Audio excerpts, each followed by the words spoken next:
श्री रमेश जी तूफानी विधानसभा प्रभारी, श्री सत्येंद्र सिंह विधानसभा संयोजक, श्री अनुराग मिश्र, श्रीमान दिवाकर जी त्रिपाठी सांसद प्रतिनिधि, इस सभा में मौजूद मेरे सभी सम्मानित बहनों एवं भाइयों, सबसे पहले मैं आप सबसे क्षमा चाहता हूं। चाहते हुए भी लंबे समय तक खड़े होकर मैं इस समय भाषण नहीं कर पा रहा हूं, क्योंकि जैसा संचालक महोदय ने आपको बतलाया कि एक सार्वजनिक सभा को संबोधित करने के बाद जब मैं मंच से नीचे उतर रहा था तो पैर में चोट लग गई, जिसके कारण लंबे समय तक खड़ा होकर आप सबसे संवाद स्थापित कर पाना यह बहुत ही कठिन काम है। लेकिन इतनी बड़ी संख्या में आप सब लोग यहां पर मौजूद हैं, इतना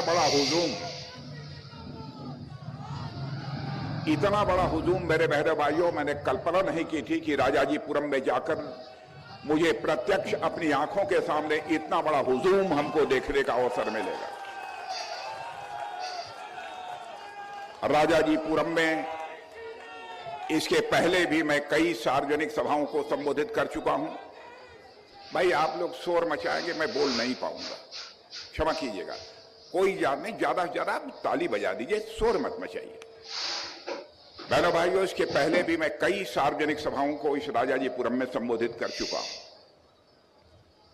लेकिन मैं ईमानदारी के साथ कहना चाहता हूं कि इतनी बड़ी सार्वजनिक सभा आज तक राजाजीपुरम में मैंने कभी भी संबोधित नहीं किया।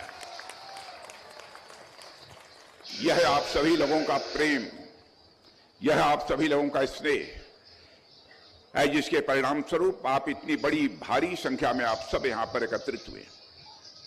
आप सब ने मेरा भी अभिनंदन किया है। मैं तो आपके घर का हूं, आपका मैं जनप्रतिनिधि हूं। सचमुच अभिनंदन मेरा नहीं होना चाहिए, बल्कि मेरा यह नैतिक दायित्व तो बनता है कि एक बार मैं शीश झुकाकर आप सभी बहनों भाइयों का मैं हार्दिक अभिनंदन करूं। और मेरा सौभाग्य है कि आज यहां आप सब लोगों के बीच उपस्थित होकर आप सबका दर्शन करने का अवसर प्राप्त हुआ है। सारे देश में चुनाव चल रहा है, 4 चरणों के चुनाव संपन्न हो चुके हैं। यह 5वें चरण का चुनाव अब संपन्न होने जा रहा है। 20 मई को मतदान होगा।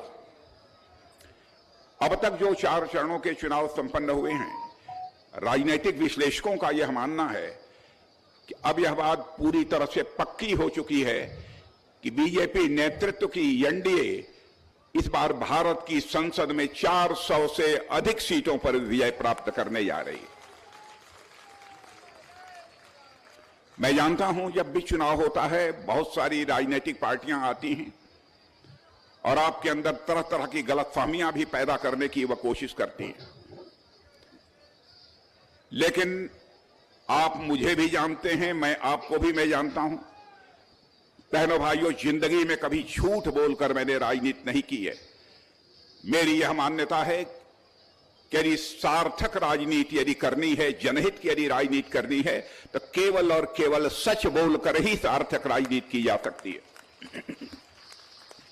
आपने देखा होगा कि दोनों बार प्रत्याशी रहते हुए भी मैंने कभी भी लखनऊ की जनता को कोई आश्वासन नहीं दिया, कभी भी कोई आश्वासन नहीं दिया।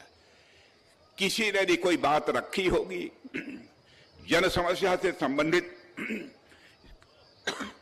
किसी मुद्दे को यदि उठाया होगा, तो मैंने इतना ही कहा होगा कि आपका सब स्नेह आशीर्वाद चाहिए, मैं अपनी तई उसे पूरा करने की भरपूर कोशिश करूंगा।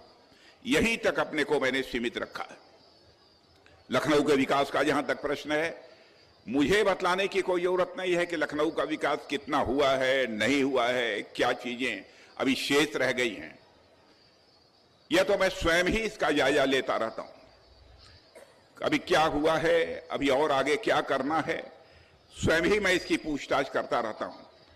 और हमारे श्रीमान दिवाकर जी त्रिपाठी, जो लंबे समय तक एलडीए के अधिकारी के रूप में यहां काम कर चुके हैं, पूरे लखनऊ महानगर की पूरी जानकारी रखते हैं और बराबर मुझे यह बतलाते रहते हैं कि अब यह काम करना है, यह काम करना है, यह काम करना है, और उसी अनुसार बराबर हम लोग कदम उठाते रहते हैं।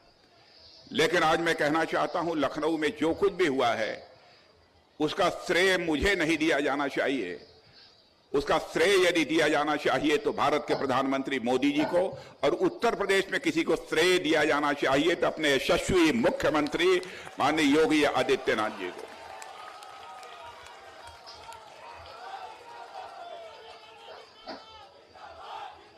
बहनों भाइयों, मैं ईमानदारी के साथ यह बात कह रहा हूं, इसलिए नहीं कह रहा हूं कि योगी जी हमारे बगल में बैठे हैं या हम लोगों के बहुत अच्छे रिश्ते हैं। मैं यह बात ईमानदारी के साथ कह रहा हूं कि मुझे आज तक याद नहीं है कि मैंने कभी कोई बात कही होगी और भले ही थोड़ी जटिल रही होगी, कोई टेक्निकल प्रॉब्लम भी रही होगी, तो उस पर योगी जी ने लखनऊ के लिए कभी नाम के अंदर करने के साथ ही इस बार के संकल्प में भारतीय जनता पार्टी ने कहा है कि 70 वर्ष से ऊपर के हर एक बुजुर्ग को, हर एक वृद्ध नागरिक को हम प्रतिवर्ष 5 लाख रुपए उपचार की सुविधा फ्री में उपलब्ध करवाने का काम कराएंगे। बहनों और भाइयों, इसके अलावा अगर किसी का आयुष्मान कार्ड नहीं बन पाता है, कोई विधायक, कोई सांसद, कोई पूर्व विधायक, कोई पूर्व सांसद, भाजपा का कोई प्रत्याशी, भाजपा का कोई पदाधिकारी अगर एक पत्र लिखता है या पीड़ित भी मुझे पत्र लिखता है कि मैं स्वस्थ हूं, मेरे पास कार्ड नहीं है, मेरी बीमारी में इतना पैसा खर्च होना है, तो मोदी जी द्वारा खोले गए जनधन अकाउंट में मैं सीधे उसके अकाउंट में पैसा भेजता हूं, कहता हूं उपचार आराम से करवाइए, ये सरकार आपकी चिंता करेगी। अंजनी श्रीवास्तव ने दर्जनों लोगों को सहायता उपलब्ध करवाई है। बहनों और भाइयों, आज मैं आपके पास यही कहने के लिए आया हूं, देश के अंदर हर गरीब के घर में शौचालय बन जाए, हर गरीब के घर में स्वस्थ ईंधन के रूप में एलपीजी के सिलेंडर आ जाए, और 4 करोड़ लोगों के 10 वर्ष में मकान बने हैं, और मोदी जी ने कहा है अगले 3 वर्ष में जितने बाकी होंगे उनको भी आवास उपलब्ध करवाने का काम कराएंगे। बहनों और भाइयों, ये जितनी भी सुविधाएं दी गई है, इसमें क्या किसी का चेहरा देखा गया क्या? किसी की जाति नहीं, किसी का मत नहीं, किसी का मजहब नहीं, किसी का क्षेत्र नहीं, किसी की भाषा नहीं, ये योजनाएं दी गई है सबका साथ और सबके विकास की भावना के साथ। बहनों और भाइयों, सबका साथ और सबके विकास की भावना के साथ ये योजनाएं देश को दी गई। मैं कल समाजवादी पार्टी और कांग्रेस के अध्यक्षों की प्रेस वार्ता सुन रहा था, और आज भी मैं समाजवादी पार्टी और आम आदमी पार्टी के अध्यक्षों की प्रेस वार्ता देख रहा था। मुझे आश्चर्य होता है, चुनाव चल रहे हैं, चुनाव के दौरान राष्ट्रीय अध्यक्षों को चुनाव प्रचार में लगना चाहिए, जनता जनार्दन के बीच जाना चाहिए, लेकिन इनके ऐसे कारनामे हैं कि जनता अब सुनने को नहीं मिल रही तो प्रेस वार्ता करने में ही दिन भर अपना लगा देते हैं। कहते हैं हम फ्री में राशन देंगे, अरे तो पहले से मिल रहा है। थोड़ा इनको आतंकवाद पर कांग्रेस को बोल देना चाहिए, नक्सलवाद पर भी बोलना चाहिए, भ्रष्टाचार पर भी अपने काले कारनामों के बारे में बताना चाहिए। और समाजवादी पार्टी कहती है कि आटा और डाटा देंगे, अरे माफिया के बारे में भी तो कुछ बोल दो। माफियाओं के बारे में, शराब माफिया, भू माफिया, खनन माफिया, पशु माफिया, वन माफिया, इन सबकी भी चर्चा आप थोड़ा कर लेती, समाजवादी पार्टी के अध्यक्ष के द्वारा हो जाती, और अपने कार्यकाल में हुए दंगों की चर्चा भी कर लेते, तो बहनों और भाइयों, उनका आटा और डाटे का मेल अपने आप ही गायब हो जाता। जिन लोगों ने अपने शासनकाल में, कौन ऐसा राजनीतिक दल है जिसको देश के अंदर और प्रदेश के अंदर शासन करने का अवसर न प्राप्त हुआ हो? सबको मिला, सबको मिला। और जहां तक तो मेरे बारे में मत करें, वे अपने बारे में कहें और आम आदमी पार्टी के भविष्य के बारे में कहें। बहनों और भाइयों, भारतीय जनता पार्टी प्रधानमंत्री मोदी जी के नेतृत्व में भारत के 140 करोड़ जनता जनार्दन की सेवा के लिए जिस मजबूती से कार्य कर रहे हैं, ये विकसित भारत के सारथी के रूप में मोदी जी के जैसा यशस्वी नेतृत्व आज हम सबको प्राप्त हुआ है। ये भारत का, नए भारत का सौभाग्य है और इस नए भारत के अंदर ही संभव है कि संपन्न हो चुके हैं। 5वें चरण में 20 मई को प्रदेश की लखनऊ समेत 14 लोकसभा सीटों पर आप सभी को मतदान करना है। बहन और भाइयों, अभी 3 चरण बाकी है, लेकिन पूरे देश के अंदर हर ओर एक ही नारा गूंज रहा है, एक ही स्वर गूंज रहा है, हर एक के मन में एक ही संकल्प है। वह नारा है कि अब की बार, फिर एक बार और संकल्प लोगों के मन में है कि जो राम को लाए हैं,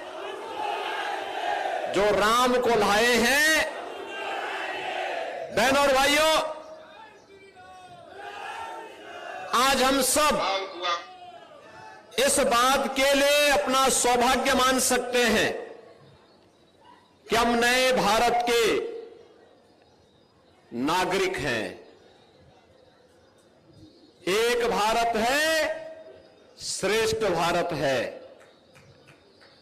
ये नया भारत जिसका दुनिया में सम्मान है, जिसकी सीमाएं सुरक्षित हैं,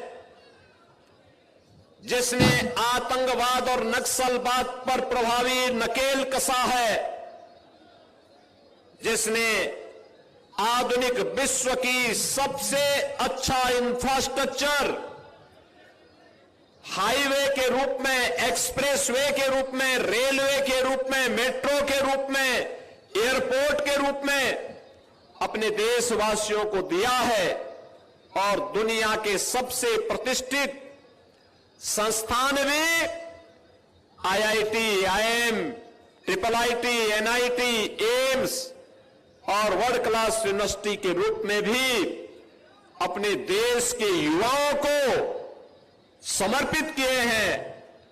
ये नया भारत आज जो हम सबके सामने दर्शन हो रहा है, इसके शिल्पी हैं भारत के यशस्वी प्रधानमंत्री, दुनिया के सबसे लोकप्रिय राजनेता श्री नरेंद्र मोदी। बहनों और भाइयों, मोदी जी के नेतृत्व में जहां एक और विकास के कार्य हो रहे हैं, वहीं गरीब कल्याणकारी योजनाओं ने भी एक नए प्रतिमान स्थापित किए हैं। आप देख रहे होंगे, मोदी जी जब सरकार में थे 2014 से लगातार हैं और उसी समय इस सदी की सबसे बड़ी महामारी कोरोना आई थी।